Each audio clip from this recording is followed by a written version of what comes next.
There is a grand throne room.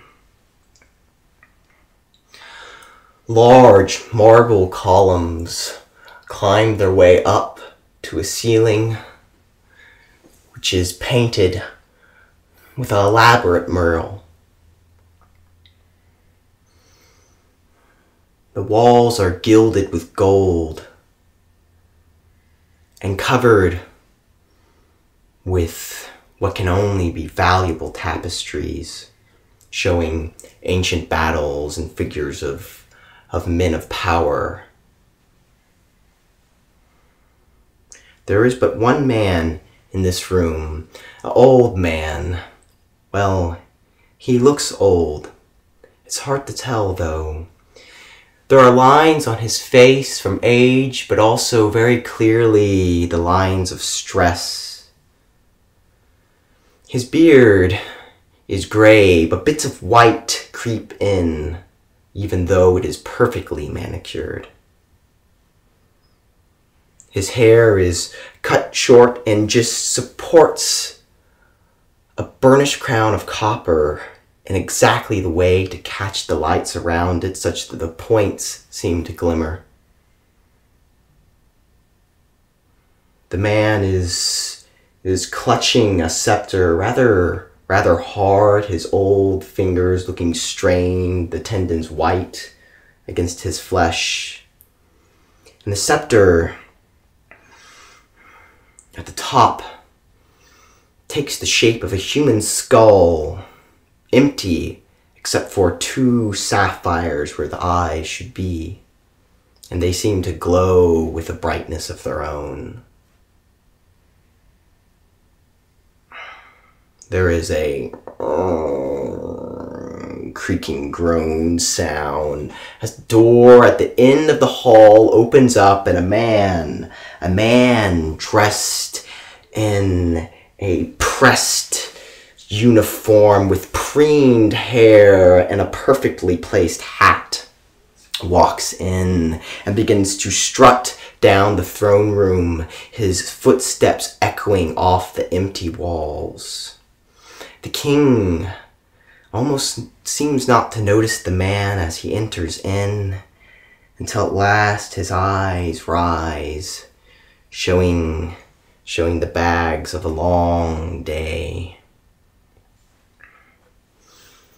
My lord, I believe it's time that our prisoner is moved. The king just sort of stares at the man for some time. King Celerond? Oh, yes, the prisoner. It is time that he is moved. Wait, we just moved him a week ago. Why move him again? Davies, I don't understand.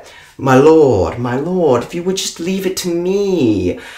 Our enemies, they look for ways to discredit you. They look for ways to hurt you. And if we give them but one chance, they will take it, my lord. They are wily men, but I am looking out for you. What harm does it take to move him? Another spot costs you no time, my lord, and it keeps our enemies off guard. Trust me. Fine, then. Move him again. What do I care? My lord is most wise. The man stares at the king and smiles for a while, and the king stares back at him. Is there something else, Davies? Why, in fact, there is, my lord. I thought you'd be interested to know that there have been some sightings of a woman. What woman? My lord, I thought you would be interested. A woman dressed all in black, save for a red sash about her waist. She's said to be quite attractive, too. You said there would be no complications. My lord, there are no complications. In fact, where some see misfortune, I see fate and opportunity. Here is a chance to get both of them, my lord. We've done it before. It cannot. You cannot hold that woman in any normal cell, but I have my ways. You know that, Celerond. How can you promise that things won't go wrong? My lord, I will handle the matter personally. I give you my assurance. Everything will be done just so, and yet another problem of yours will be shoved under the rug by yours truly. Come now, my lord, trust me. Fine, Davies, do as you will, but if she is killed, my lord, I well know what is at stake here, and I will do exactly as is necessary. With a bow, he turns around on his heel and struts out from the throne room.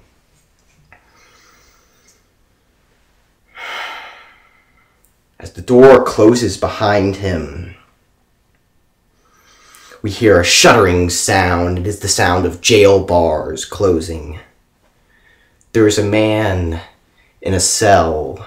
He is crouched on straw with his knees pulled close to his chest, wearing ragged dress. His hair, a wavy brown. His face, he may have once been handsome, but now it is tangled, knotted up. His face covered in grime and bruises and wounds. His skin, what is bare from the ragged clothing, bears the mark of bruises and scars. We can see him, though, because through a window in his cell, a full moon shines down upon him, casting silvery rays across him, and he looks up at the moon, and his eyes are like cold steel, such a solid gray, but in the moonlight silver, they also appear the same silver. He starts at the sound of the jail cell door closing, and he can hear the footsteps of two men coming down towards him through the dungeon. He covers his eyes as the torchlight moves its way through the hall.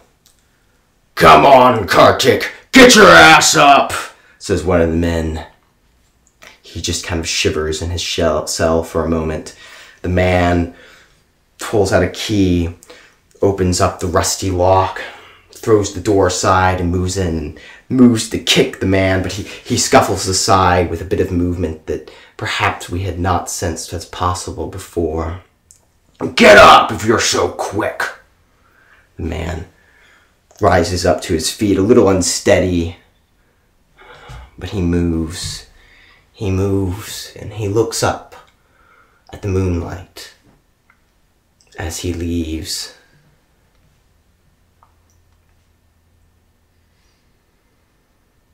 We are looking at the moon now, but the moon, it shimmers unnaturally, for it is reflected in water. There is a lake in which we see this moon, and up above there is a dark sky, but it has a bit of pale blue, perhaps a hint of the sun that has already set. A shape can be seen moving across the sky, small and dark, but it becomes larger until it takes form. It is a crow, and it lands at the edge of the water and begins to drink. Ripples spread their way across, and they begin to shimmer around the moon and take shape. And now, where before there was but a moon, there is a woman clad in all in silver, silver hair, silver eyes, silver skin, silver clothing. And she shimmers in the water. "Crow," she says, and Crow is startled for a moment. Women did not often appear in the water to speak to him, but he recognized his mistress on sight. "Mistress, of course, of course. How nice of you to pay a visit to me on such a glorious night." "I did not pay you a visit, Crow, just for pleasantries." "Oh, of course not, madam, of course not. I'm sure it is a most important visit. Oh, you would only save the best." May I ask what, though?" I have a task for you, Crow. A task? You must find a human.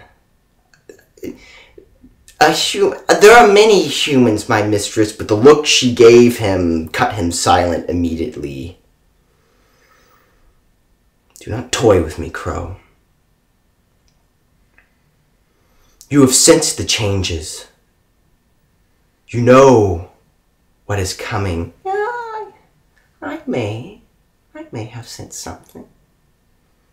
You know of the ancient pacts, Crow, that we spirits made, earth and sky, sun and moon, and man. You know that the pacts were broken long ago, and you know that I cannot interfere in the ways of this world despite the insistence of some others. This is well known by me, my mistress, but you can change the course, Crow. There is one amongst them, one human. You must find her, and you will know her, Crow, for she wears the same garb as you, only with a bit of red. Crow smiles at this.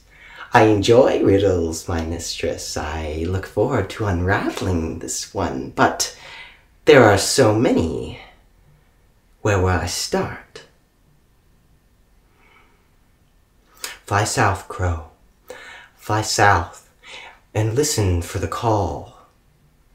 She will call for you. As my mistress commands, I do and obey. And with that, Crow took flight, and as his wings brushed across the pond, ripples came, and the image of the woman disappeared, and once again was just the full moon, and Crow disappearing into the dark. There is a woman crouched in the darkness of the city. She moves between the lights spilling out from the taverns nearby. The husky smell of smoke and sweat and alcohol is borne on the air, but she has not come for these things. She has not come for the delights of the city. She has come for the squalor. And as she travels through the alley, we can see that she is clothed all in black, save for a sash about her waist that is colored blood red. Her form is lithe. She is athletic. We can tell by the way she moves with measure that she has purpose in each step. We see a man.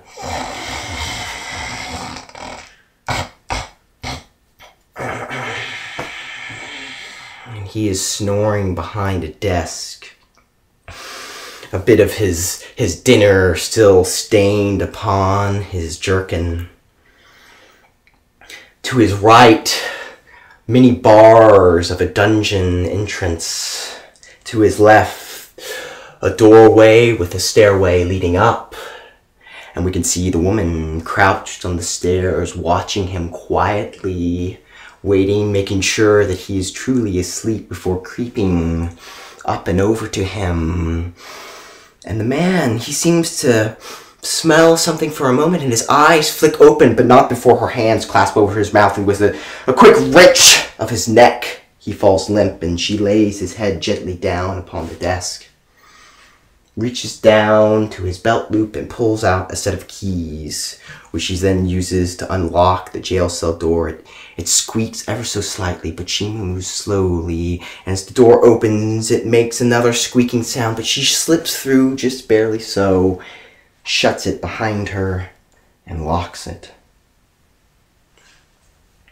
Slowly creeping through the cell so as to not disturb any of the prisoners, she travels to the one she knows she must go to, the only one with moonlight. She can see it streaming out into the corridor of the dungeon.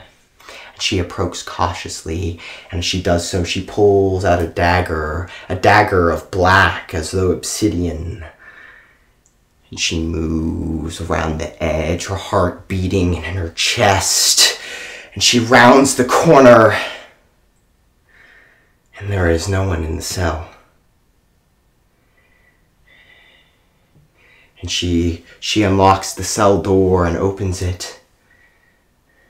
And reaches down to a pile of straw she sees below and places her hand upon it. And she can feel the warmth. She can feel Kartik. And her eyes look up to the moonlight, and we can see the same cold steel eyes that the man had gazing up into the moon. And then the cell shuts behind her. She whips around, and there is a figure of a man standing in the hall, illuminated in the moonlight, and he steps forward. It is the man we saw earlier in the throne room, in his crisp clothing and his neatly done hair with his perfectly placed hat. Des, so nice of you to show up. I was hoping you would arrive soon. I've been waiting. The woman looks around as though looking for a way of escaping, but none is obvious. She eyes the man cautiously. Ha! Des, I know what you're thinking, and if I wanted to kill you, wouldn't I have done so already? No, you and I, we're going to have a nice chat, my dear. I have nothing to say to you, Davies, she says. Ha! On the contrary, I think you will find this conversation most illuminating. He grins at the moon. Des, I'm sure you are hoping to find your dear partner Kartik, but he has been moved elsewhere. Happenstance, I might have known you were coming, or perhaps a little birdie told me. In any case, we're here now, and I have a proposition to make for you. And before you say no, before you think to stab your dagger between my ribs, hear me out, woman. It costs you nothing. What is it then? Ah, some reason in those eyes.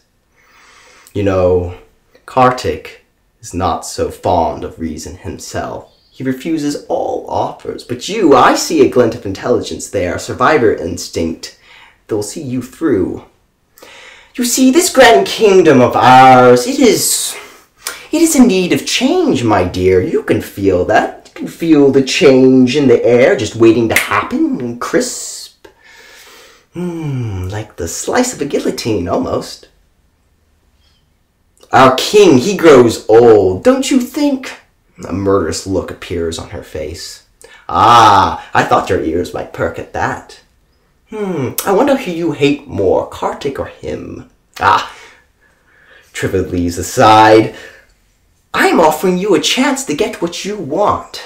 And what's that? To place your dagger between his ribs, to see the life leak out of his eyes, and to know that you are the one that brought it to an end. Would that make you happy? Some small measure of happiness? What's in it for you? What's in it for me? Well, let us say that I feel like this kingdom needs a change, and I'm the right man to bring it. And I know others who feel the same. A revitalization of the kingdom is important. And I can do that. Now, if you were to happen to escape tonight beyond my grasp, I would have no choice but to look for you, and maybe I would look in the right place, Des. Maybe I would find you in a moment and crush the spirit out of you. Maybe not, though. Maybe I might look in a wrong place, and maybe I might send all of the king's guard to go search the land for you. All the best men in the land to go search for you, Des. Such an attractive woman, I'm sure they would agree. And maybe the king, he might find himself only with his most trusted men around him, men like me, to protect him. And maybe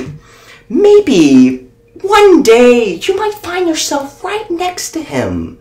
And I might be looking the other way. You might slide your dagger into him and then disappear once more out of my grasp. never to be heard from again.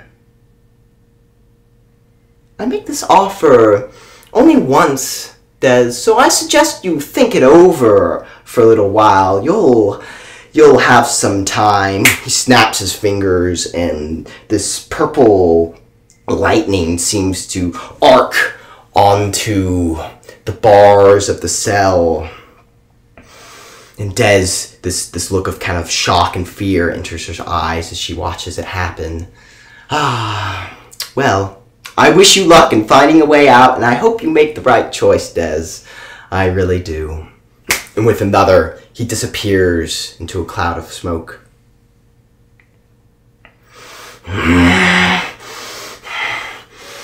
Des begins to pace the cell, staring at the door, and again, looking for exits. She reaches a hand out tentatively towards the bars, and as she almost reaches it, a spark comes off and hits her fingers, and it's like burning hot, like the steel's on fire. She takes a bit of straw and touches it, and nothing happens. Magic. I hate magic, she says. Ah! And she screams out into the night. We a bit frustrated, are we? Says a voice coming from the edge of the cell, and she sees where before was just moonlight streaming in, now is the shadow of a bird, a crow perched on the edge. I wonder what you'll do next. She looks up at the crow, at first confused. Why is a crow talking to me? But then I've just been magically locked in a cell. I hate magic, she says. You'll learn to love it. So what will you do? Trapped. Magic guardian, your only way out. Surely you're not going to stay here and die.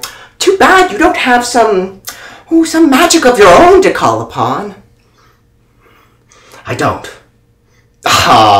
Come now, let us not look down upon ourselves in such moments of peril.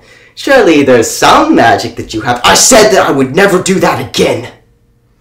And I meant it. It's caused me nothing but trouble in the past. It can't be controlled. The object is not to control magic. There is where you went wrong in the first place. Magic is an ally, a friend at best. It's not a pet to be commanded. No. But get magic to like you. Magic will do things for you. I think you'll find. Now, maybe I'm just an idiot. Maybe I don't know anything, and maybe you'd rather spend your time here in the cell, feeling sorry for yourself. On the other hand, maybe you'd like to leave.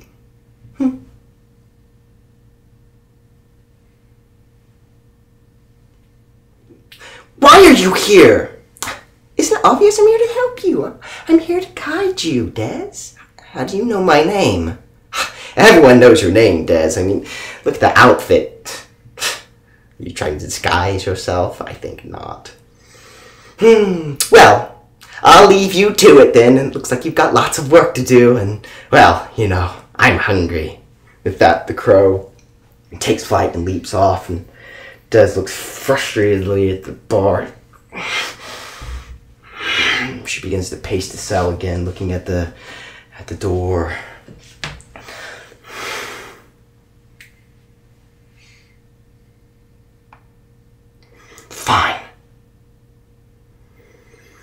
Fine, she says. She begins unbuttoning the top of her vest, of her suit, black leather, and she opens it bare to reveal her pale skin, her breasts moving with her breath. She places her hands upon her belly. She breathes deeply and pushes her fingernails in and begins to open up her chest. And it is as though there is a doorway there, and there is darkness where she opens herself up. And there is a hissing sound. And then a clawed hand comes out, and then another clawed hand, and she pulls her head back and screams. The pain is excruciating. Ah! She looks back down, and her chest is normal again. There is perhaps a small seam where she had pulled herself open, but then it is gone. And on the ground before her, she sees this dark demon creature slithering on the ground. It is black like smoke. It has these claws, 4 fingers, and it has only 2 front legs. And a tail and spines and little palpae that move down its chest all the way across its tail. And its 2 tongues come out and flick the air. And its nose sniffs. Hello, my mistress. It has been so long.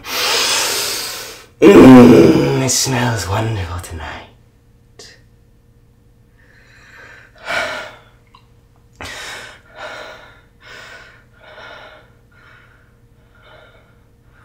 I need your help. Oh, you need my help!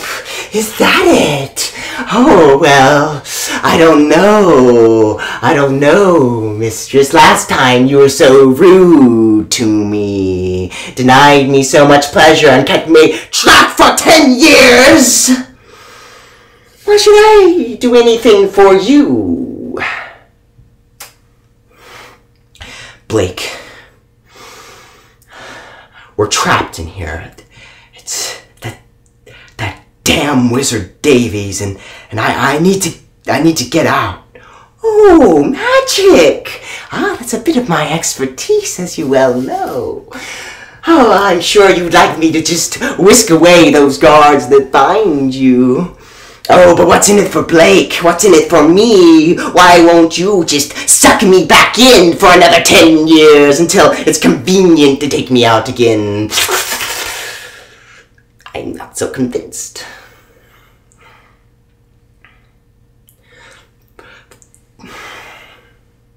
Fine. You can stick around, all right? I won't let you leave unless you start pressing your luck, buddy, like you did last time. What can I say? I'm a bit of a trickster, but this is why we like me, isn't it so? This is what makes me me.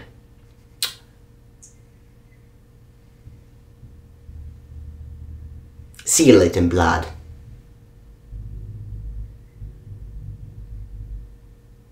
Fine. But I think you're crossing me, Blake.